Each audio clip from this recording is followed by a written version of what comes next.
I'm Alan Cooper. I'm in the History Political Science Department. I'm also a program director for the Global Studies major. It's my pleasure to announce Stacie Oliver, an alumna from the class of 1998, as one of the recipients of the 2013 Young Alumni Award for Leadership and Citizenship. The alumni who received this award represents the ideal of a committed, industrious, and caring individual to whom the Otterbein community may look to as personifying the university's mission. When Stacie first came to Otterbein, the International Studies program, as it was called then, was just getting off the ground. She was one of the first three students to enter that program. That's a much more vibrant program today, in large part due to the reputation that the graduates of the program have earned, especially with folks like Stacie. After leaving Otterbein, she went on to William & Mary and proceeded to pursue a career in Washington, D.C. After 9/11, she found herself working on Capitol Hill for various senators, including one of Ohio senators. Today, she's one of the senior staff members of the Senate Foreign Relations Committee. On those occasions where you hear somebody from that committee say something that might remotely sound intelligent, it's probably because Stacie has prepped them for that presentation. She has been able to travel all over the world, doing things that are mostly classified, probably, that we can't talk about, but she's in charge of our relations, at least advising senators of our relations with Russia on questions of nuclear proliferation. And of course, she's done quite a bit in the Middle East. She has been diligent in sharing Otterbein's core values with her colleagues on the Senate Foreign Relations Committee, and in her direct discussions with foreign leaders, including Bashar al-Assad, when she met him in Damascus to discuss the future of U.S. relations with Syria on the eve of that country's civil war. Stacie, would you come forward and accept your Young Alumni Award?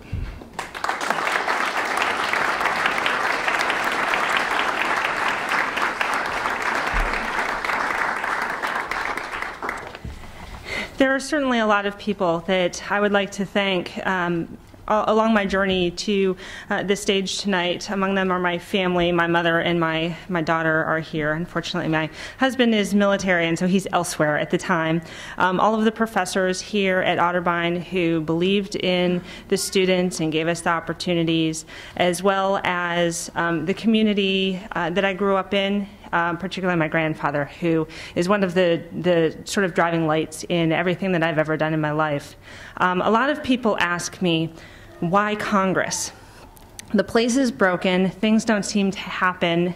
Why would you stay there? I've been there over a decade now. And I would go back to a moment in 2007, because it's hard. It is hard to work in an environment where there are challenges on a daily basis.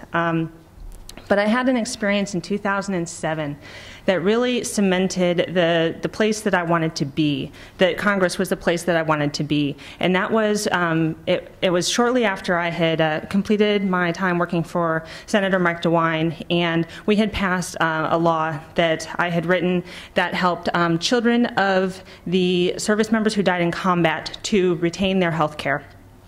And I was at an awards ceremony, and this woman came up to me, and she said, "I've been wanting to meet you for a long time now. I want to tell you about my son. My son has very severe disabilities, and when my husband was in the military, before he died, my son was receiving all of the health care he needed in order to be able to be a participating member of society.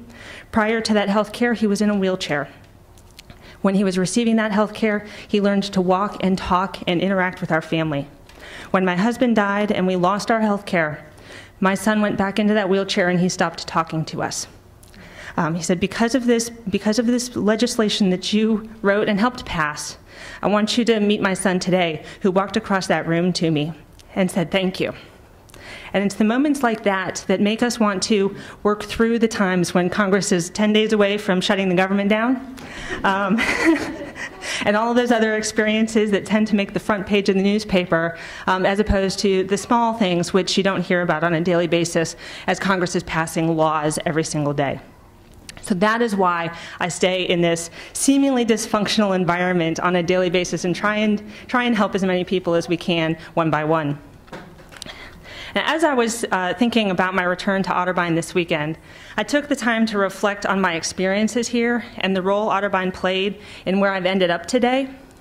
Otterbein is the setting for many fond memories, from Rush Week to the Otterbein Plunge, athletic events to sorority socials, 1 a.m. runs to Schneider's for hot donuts, which I think I might do tonight. We'll see. And chocolate milk as well. And even the occasional midnight campus prank, which I wouldn't own up to these days if I was asked which ones I was responsible for.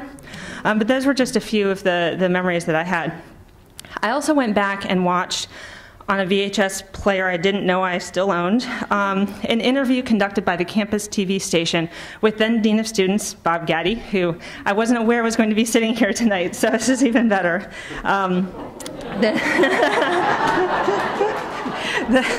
The interview was about, it was profiling students across campus, and it was about where he felt I was going in life. And I'm pleased to report, Dean Gaddy, that I am nearly exactly where you predicted I would be 16 years ago when you conducted that interview. So thank you. More important than the fond memories, Otterbein provided opportunity. The opportunity to explore who I was, the opportunity to explore my potential, and the opportunity to understand how strong I was. My experiences at Otterbein taught me not only to be my own best advocate, but also to advocate for those people or policies that needed advocacy. Otterbein provided a supportive environment where students could try new things and not get it right, and the support to figure out what went wrong and grow from that experience. Otterbein also taught me to think outside the box and not discount an opportunity because it didn't seem to fit the plan.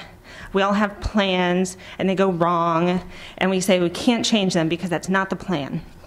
One of the best pieces of advice I ever received was in a phone call with Dr. Cooper after I graduated.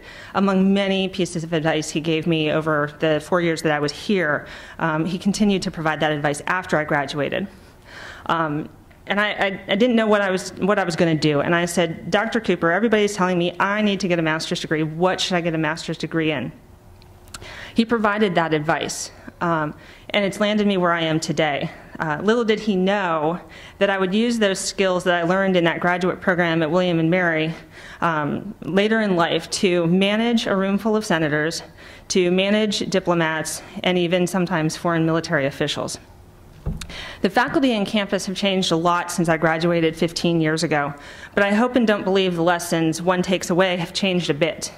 Otterbein remains an institution that will provide the right opportunity for students to grow into the next generation of leaders, and for that I'm really proud to be an alumni of this institution. I'm humbled tonight to be up here on this stage, and I thank everybody, especially this gentleman behind me, for all of the roles they played in helping me get here today. Thank you.